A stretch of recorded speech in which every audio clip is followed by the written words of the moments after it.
गांव के इस शोरगुल से दूर इसी छोटी सी झोपड़ी में रहता था गोपाल, गांव का गरीब कुम्हार। उसके पास न कोई जमीन थी, न बड़ी दौलत, न ही कोई आसरा। उसकी सारी दुनिया बस उसके मिट्टी के बर्तनों में बसी थी।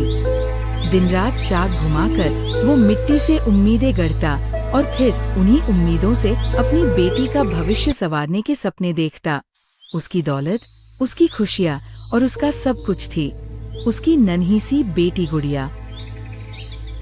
बाबा देखो, मैं कुएं से पानी ले आई। मुझे पता है आप सुबह से बैठे बैठे बर्तन बना रहे हैं। आपके हाथ थक गए होंगे, पीठ भी दर्द कर रही होगी, लेकिन अगर आप ये काम छोड़ देंगे तो हमारे घर का चूल्हा कैसे जलेगा।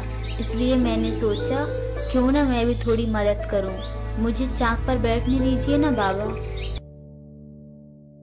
गुड़िया, तू अभी बहुत छोटी है। ये मिट्टी संभालना इतना आसान नहीं है। एक चूक हो जाए तो पूरा बर्तन बिगड़ जाता है और फिर हमारी सारी मेहनत मिट्टी में मिल जाती है।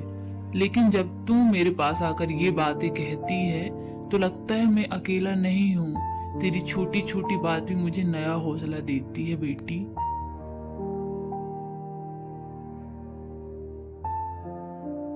इस छोटी सी झोपड़ी में रहकर भी गुड़िया का दिल बहुत बड़ा था। गरीबी की ठंडी आंधी में भी वो अपने पिता के लिए हमेशा धूप सी गर्माहट लाती। जहाँ गोपाल के हाथ मिट्टी में धन से रहते, वही गुड़िया अपनी मासूम हंसी से उनके दिल की थकान मिटा देती। ये रिश्ता सिर्फ पिता बेटी का नहीं था, बल्कि उम्मीद और हौसले का रिश्ता था। आज बस इतना ही चावल बचा है। अगर मैं ज्यादा पका दूं तो बाबा को भरपेट खाना मिल जाएगा। मैं तो थोड़ी सी ही खा लूंगी। मुझे तो आदत हो गई है अब, लेकिन बाबा का पेट भरना जरूरी है, क्योंकि उनके पास ताकत होगी तभी तो और बर्तन बना पाएंगे। गुड़िया, खाना हो गया क्या? देख बेटी, मैं तो भूख सह सकता हूँ, लेकिन तेरे चेहरे पर उदासी नहीं देख सकता। तू मेरी आंखों की रोशनी है। तेरी मुस्कान देखकर ही मुझे जीने का हौसला मिलता है। अगर तू खुश है तो मुझे लगता है मेरी गरीबी मुझे बोझ नहीं लगती। गरीबी के इस खेल में बाप बेटी दोनों एक दूसरे के लिए त्याग कर रहे थे। गुड़िया चाहती थी कि उसका बाबा पेट भरकर खाए, और गोपाल चाहता था कि उसकी बेटी मुस्कुराती रहे। उनके पास भले ही अनाज कम था, लेकिन प्यार इतना था कि भूख भी छोटी लगने लगती थी। ये घर टूटी झोपड़ी में जरूर था, पर दिलों में अमीरी की कोई कमी नहीं थी।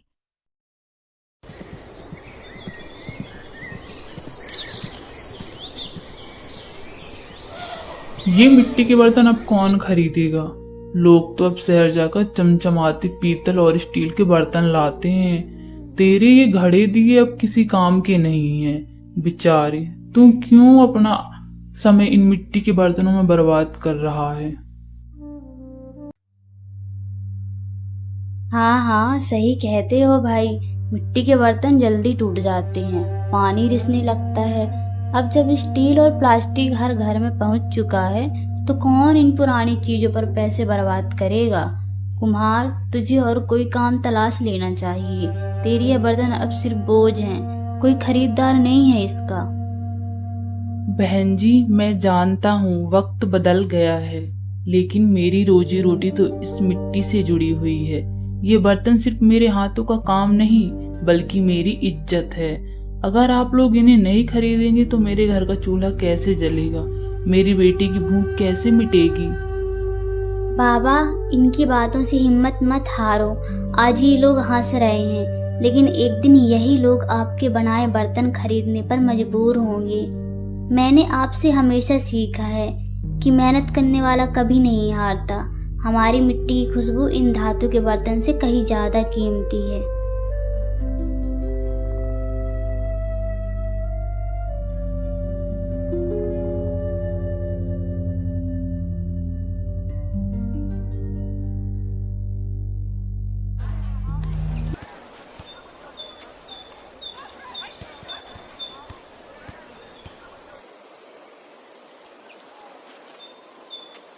गोपाल और गुड़िया के मन में उम्मीद का दीपक जल रहा था।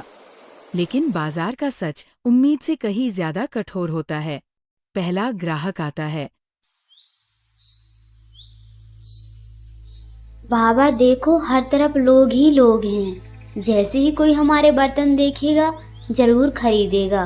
मुझे पूरा यकीन है कि आज हमारी झोली खाली नहीं रहेगी। भगवान हमारी मेहनत को रंग जरूर लाएंगे। हाँ बेटी, तेरा विश्वास ही मेरी ताकत है। ये बर्तन सिर्फ मिट्टी नहीं, तेरे सपने से बने हैं। आज अगर हमारी दुआएं कबूल हुई तो हम भी आज सिर ऊंचा करके घर लौटेंगे।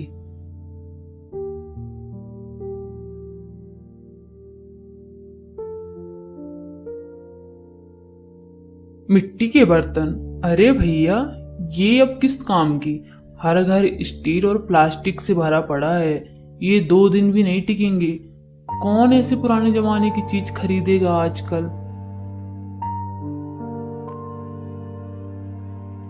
मालिक, ये बर्तन नाजुक हैं, पर इनमें सेहत और मिट्टी की खुशबू बसी है। अनाज महीनों सुरक्षित रहता है और पानी खुद ब खुद ठंडा हो जाता है। और वही दीपक डगमगाने लगता है। पहली ही ठुकराहट दिल को चुभ गई, लेकिन गुड़िया की आंखों में अब भी उम्मीद बाकी थी। वो जानती थी कि हर मेहनत की कीमत होती है, बस कोई दिल से समझने वाला चाहिए। गुड़िया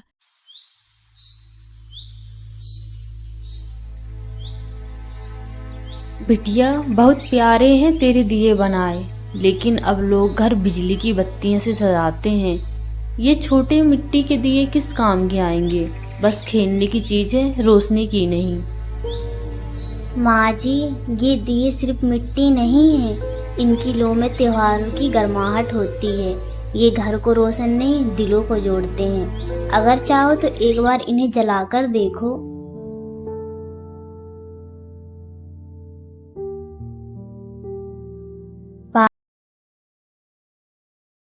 गुड़िया धीमे स्वर में उम्मीद से। बाबा, पूरा दिन गुजर गया। लोग आए, देखे और हंसे चले गए। क्या सचमुच हमारे बर्तन अब किसी काम के नहीं रहे? क्या हमारी मेहनत बेकार हो गई? नहीं बेटी, तेरी मेहनत कभी बेकार नहीं हो सकती। बेकार तो ये वक्त है जो लोगों को मिट्टी से दूर कर गया है। तो रो मत, हिम्मत रख, क्योंकि मेहनत वालों का दिन देर से ही सही, लेकिन आता जरूर है। उस दिन गोपाल और गुड़िया के हिस्से आई बस ठुकराहट। जहां मेला दूसरों के लिए खुशियां लाया, वहीं उनके लिए बना सबसे बड़ा इम्तिहान।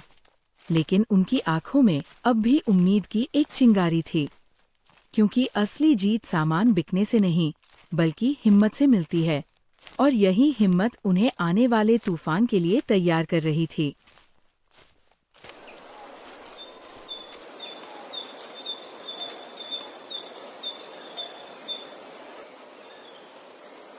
भूख सबसे बड़ा दुख है। मेहनत का पसीना मिट्टी में बहा, पर उस मेहनत का फल पेट तक न पहुंच पाया। उस रात गोपाल और गुड़िया के घर में बस सन्नाटा और खाली बर्तन थे। बाबा, चूल्हा जलाने की कोशिश कर रही हूँ, लेकिन क्या पकाऊं? घर में अनाज का एक दाना भी नहीं है। बेटी, गरीब के लिए यही सबसे बड़ा इम्तिहान है। बर्तन बनाने वाले के घर में ही बर्तन खाली रह जाए, ये भूख जैसे दिल को काट रही है। गुड़िया धीरे से आंसू दबाते हुए अचानक घर में सरपंच आ जाता है, गांव का टैक्स लेने के लिए।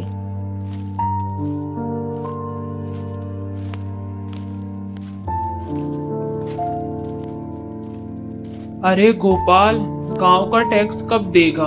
हर बार कहता है कल कल, और साल बीत जाते हैं। आज हिसाब चुकाना ही होगा तुझे। मालिक, आप खुद देख लो, हमारे घर में आज खाने तक को कुछ नहीं है। कहां से दूं पैसे? जिंदगी ही भूख से हार रही है। मुझे तेरे घर की भूख से क्या लेना? गांव का हक चाहिए, पैसे नहीं। तो ये बर्तन ही दे दे, वैसे भी कौन खरीदता है इन्हें, मेरे आदमी ले जाएंगे। रुकिए, ये बर्तन हमारी भूख भले ना मिटा पाए हों, लेकिन ये हमारी मेहनत है, हमारे सपने हैं। इनको छूने का हक किसी को नहीं है। पैसे चाहिए तो इंतजार कीजिए, पर ये बर्तन आप नहीं ले जा सकते। ठीक है, तुझे जितनी हिम्मत दिखानी है दिखा ले। कल सूरज निकलने से पहले पैसा मेरे पास होना चाहिए, वरना ये बर्तन तेरे पास भी नहीं रहेंगे।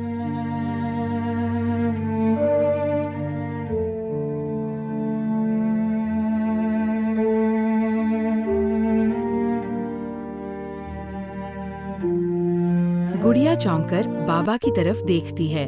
गोपाल थके और टूटे स्वर में उस रात भूख और अपमान दोनों एक साथ गोपाल और गुड़िया के घर उतरे। पेट खाली था, आंखें भीगी थीं, लेकिन दिल में एक आग जल उठी थी। क्योंकि जब इंसान को भूख और अपमान दोनों मिलते हैं तो या वो टूट जाता है या फिर वो वहीं से उठता है जहां से दुनिया उसे खत्म मान लेती है।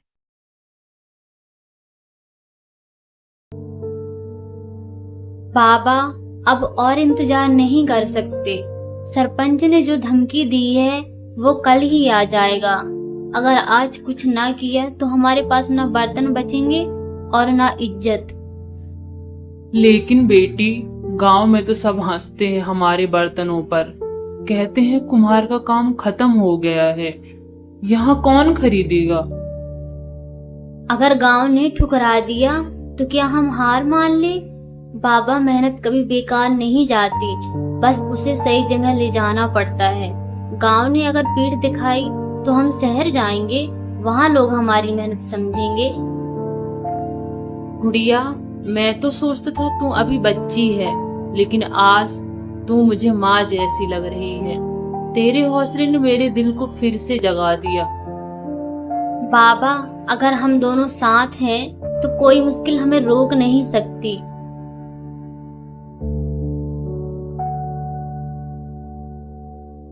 भूख से बड़ी कोई बीमारी नहीं। रात भर जिसने उनके पेट को खाली रखा, उसने उनके मन में आग जला दी। उस सुबह गुड़िया ने तय कर लिया था, अब उसकी मेहनत दुनिया तक पहुंचेगी। गुड़िया धीरे धीरे लेकिन दृढ़ स्वर में गोपाल, थकी और टूटी आवाज में गुड़िया, थोड़ा गुस्से में पर आंखों में आंसू लिए गोपाल उसे रोकना चाहता है, पर उसकी आंखों में बेटी का साहस देख ठहर जाता है।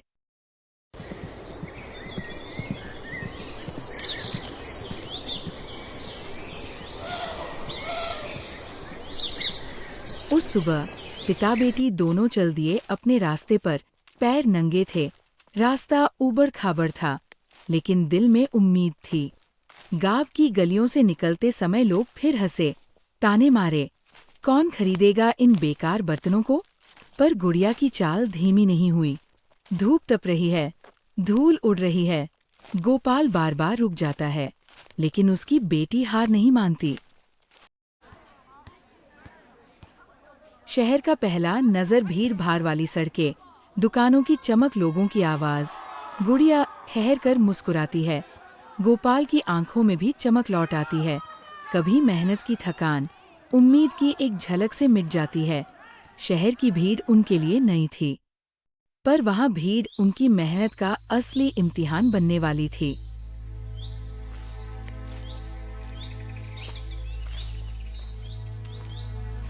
बेटी, ये घड़ा अच्छा है, कितने का है? माँ जी, जितना आपको ठीक लगे उतना दे दीजिए, बस इतना कि घर का चूल्हा जल सके। तेरी मेहनत की कीमत पैसे से ज्यादा है बेटी, इसे संभाल कर रखना। गुड़िया, तूने आज साबित कर दिया, गरीबी सिर झुकाती है, लेकिन मेहनत और हिम्मत कभी नहीं हारती। बाबा, ये तो बस शुरुआत है, अब हमें कोई नहीं रोक सकता।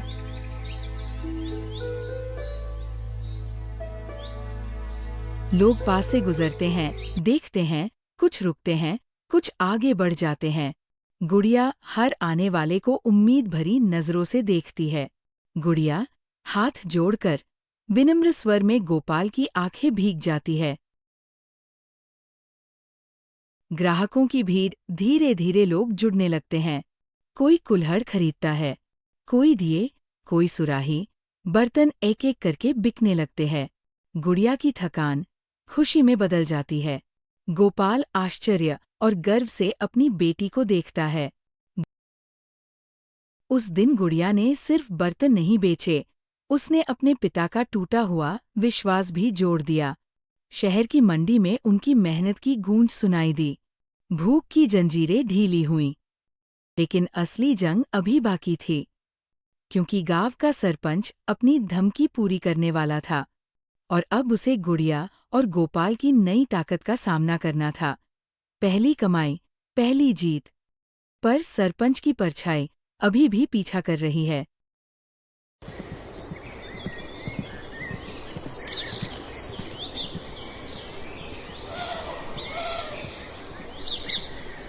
अगली सुबह सरपंच ने गांव में भीड़ को एकत्रित कर लिया। वह गोपाल और उसकी बेटी को गांव से निकलना चाहता था। सरपंच गांव वालों को बोलता है। गोपाल घबरा गया कि भगवान जाने अब क्या होने वाला है। सुन लो गांव वाले, गोपाल और उसकी बेटी शहर से कमाई करके आए हैं, लेकिन मत भूलना ये जमीन जिस पर रहते हैं ये असल में गांव की जमीन है। मेरे पास कागजी सबूत हैं। अगर आज ही फैसला ना किया गया तो कल इन्हें गांव से बाहर फेंक दिया जाएगा। याद रखना, कानून मेरे साथ है। बेटी, अगर सरपंच ने सचमुच कागज दिखा देगा तो हमारे पास कुछ नहीं है, ना कोई सबूत, ना कोई गवाह। वो चाहे तो हमें गांव से बाहर निकाल सकता है। मैं सोचकर ही कांप रहा हूँ कि अगर सचमुच ऐसा हुआ तो हम कहाँ जाएंगे। बाबा, डरने की जरूरत नहीं है। कागज झूठे हो सकते हैं, लेकिन हमारी मेहनत कभी झूठी नहीं हो सकती। इस मिट्टी से हमारा खून जुड़ा है, हमारी पीढ़ियां जुड़ी हैं। जो घर हमने अपनी रोटी, अपने पसीने और अपने दर्द से बनाया है, उसे कोई भी कागज हमसे छीन नहीं सकता। सच हमेशा झूठ पर भारी होता है। देखो सब, ये रहे सबूत। यह घर और यह जमीन गांव की है, ना कि गोपाल और उसकी बेटी की। यह दोनों तो बस किराएदार हैं, असली मालिक तो गांव और मैं हूँ। इनका यहाँ कोई हक नहीं बनता। सरपंच जी, अगर ये जमीन सचमुच आपकी है तो बताइए, जब हमारे बाप दादा यहाँ मिट्टी गूंथ कर घड़े बनाते थे तब आप कहाँ थे? जब हमारे घर की औरतें चूल्हे के धुएं में बीमार पड़ती थीं तब आपने कौन सी मदद की? हमारी मेहनत ने इस मिट्टी को घर बनाया है और मेहनत का सबूत किसी भी झूठे कागज से कहीं बड़ा होता है। सरपंच, यह जमीन गोपाल के बाप दादा की है। हमने अपनी आंखों से देखा है कि किस तरह उन्होंने यहाँ मेहनत की थी। तुम्हारे कागज झूठे हैं और गुड़िया सच कह रही है। तुमने हमेशा गांव वालों को डराने की कोशिश की है, लेकिन आज तक तुम्हें बेनकाब कोई नहीं कर रहा था, लेकिन आज तुम बेनकाब हो गए हो। हाँ, हमारे साथ अब और धोखा नहीं चलेगा। तूने हमें सालों तक दबाया, लेकिन अब सच सामने आ चुका है। तू अब गांव का मालिक नहीं है। यहाँ की मिट्टी हमारी असली ताकत है। गांव वाले आपस में कानाफूसी करने लगे। कुछ लोग सरपंच के डर से चुप हो गए, तो कुछ लोग सिर झुकाकर खड़े रहे। सच और झूठ के बीच चौपाल पर अजीब सी खामोशी छा गई। सब जानते थे कि सरपंच की ताकत से टकराना आसान नहीं है।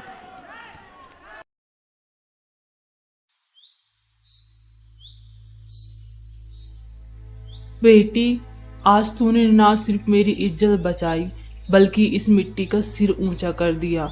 मैंने कभी सोचा भी नहीं था कि मेरी गुड़िया इतनी हिम्मत से सच का सामना करेगी। मैं तुझ पर गर्व करता हूँ।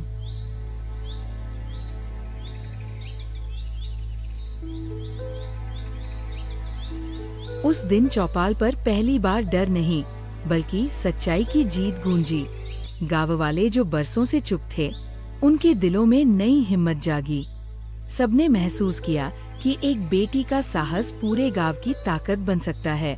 गोपाल की आंखों में गर्व था और गुड़िया की मुस्कान में एक नई सुबह का उजाला। मेहनत और सच्चाई ने साबित कर दिया कि जब लोग साथ खड़े हो जाए तो सबसे बड़ी ताकतवर ताकत भी हार जाती है। उस दिन के बाद गांव की गलियों में फिर से गीत गूंजने लगे। चौपाल पर हंसी की महफिल सजने लगी और खेतों में मेहनत की लहरें सुनहरी फसल बनकर झूमने लगी।